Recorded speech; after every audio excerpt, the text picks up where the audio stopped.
Hello, this is Dr. Jeanette Raymond, psychologist, psychotherapist, and relationship expert, here with part 2 on my series about psychological defenses. And if you've seen the first one, you know I'm going to be talking about Shelley. And last time I spoke about how when she was an infant, her mother intruded on her and engulfed her into trying to make her into the good baby who adored her mother, to make her mother feel like a good mom and a good person, and that she was used in that way by mom giving her messages about either you're a good baby or a bad baby. And so Shelley developed a defense of good mom or bad mom and trying to survive, because that's what defenses are for psychological survival, so that you feel you exist. So now I'm going to talk about Shelley as she gets a little bit older. She's about 3 now, and she all of a sudden finds out by mom coming home from the hospital and bringing a new baby brother home, Andrew. And she said, "Well, why do they need Andrew? Why am I not good enough? I mean, all this time, Mom has been making me feel like I'm the only one who can make her feel happy.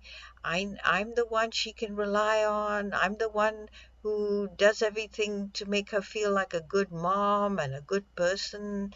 And in return, I sometimes get affection and love. And when she needs affection and love, she's always clinging to me, and I can't even sleep and I can't even eat. And she wants me to make her feel good, so I have to do what she wants all the time. So now what am I? I'm nothing. The baby brother Andrew is now the shiny object. Both parents are fussing over the new baby. What happens to Shelley? She doesn't know what's happening to her. All of a sudden, her world is turned upside down.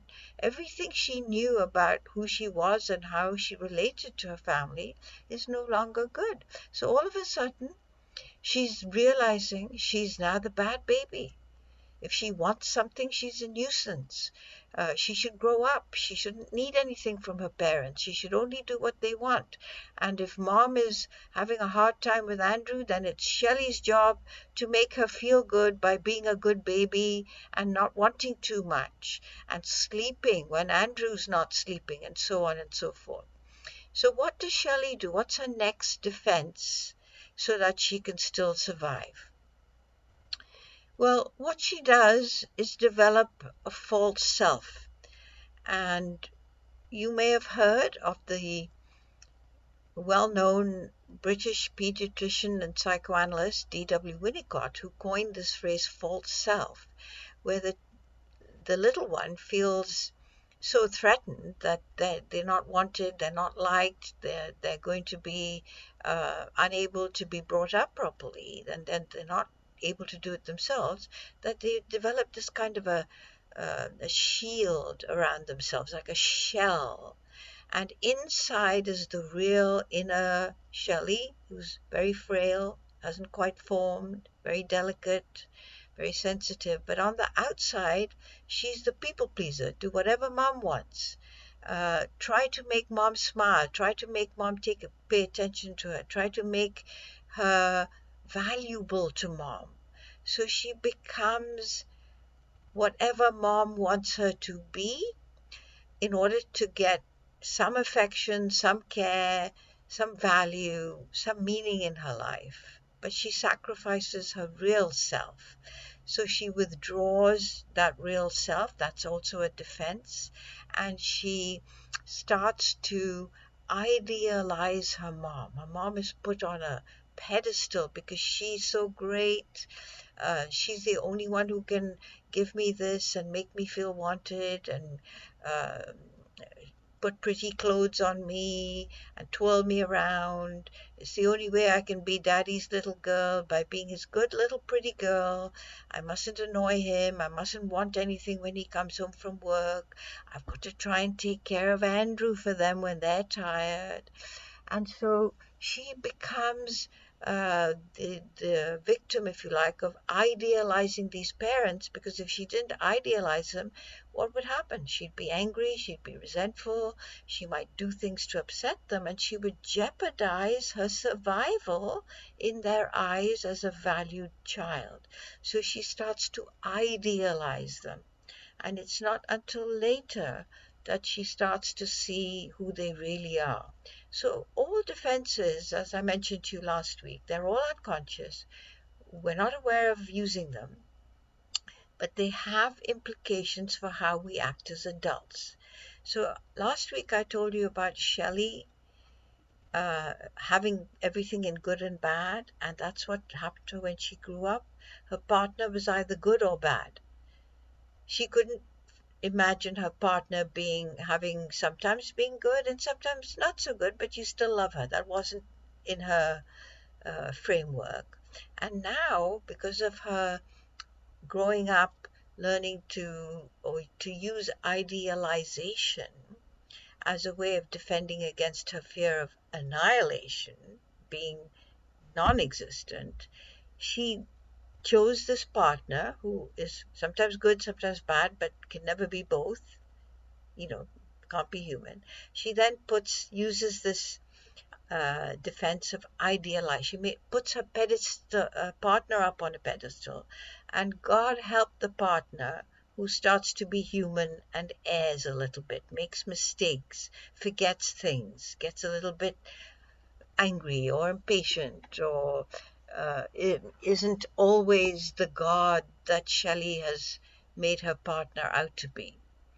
And that defense enables Shelley to think that if she only continues to make her partner feel so great, you're my savior, my God, my rescuer, my Messiah, my everything, then you'll obviously want to stay with me, because look what I'm doing. Look how I'm making you feel. I'm making you feel so great, like a God. Can't do without you. So you can't abandon me now.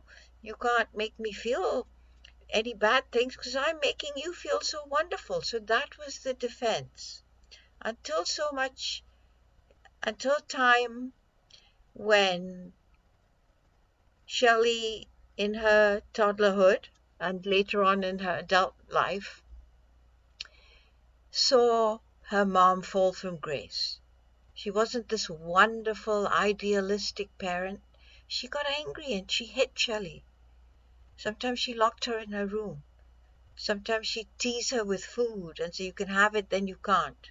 And give Andrew the best of everything. And Shelley had to make do with the crumbs in terms of food and love and everything else. Make Shelley wait, last for everything. Not forget her, go without her, all things like that. So then would come the next defense of devaluation.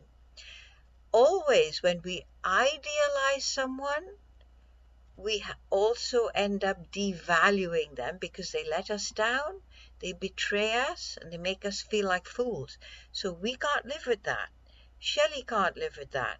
So the defense against feeling like a fool and an idiot and ashamed of yourself for doing it, you then devalue the mom and you devalue your partner, so that you can feel strong and take charge of yourself, and that you undo, which is another defense, you undo all the idealizing you did that put you in this ridiculous position. So everything's still good and bad. That's still the split. Now you go to idealize after taking in all the good and bad stuff, and then you devalue. And I'm sure you've met people in your life who think you're the cat's whiskers, and then all of a sudden you're nothing. You're trash under their feet, or you know that they do it to other people. This is how Shelley treated her partner.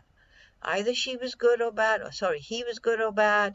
or he was the most wonderful thing since sliced bread, and then the minute he does something human, like makes some mistake or lets her down in some way, she doesn't want to speak to him. He's persona non grata. He let her down, he betrayed her, and so she devalues him, and in that sense regains control and survives. Hope you enjoyed it. Next time I'll be telling you what Shelly can do as she gets a little bit older with more defenses to help her survive. Bye for now.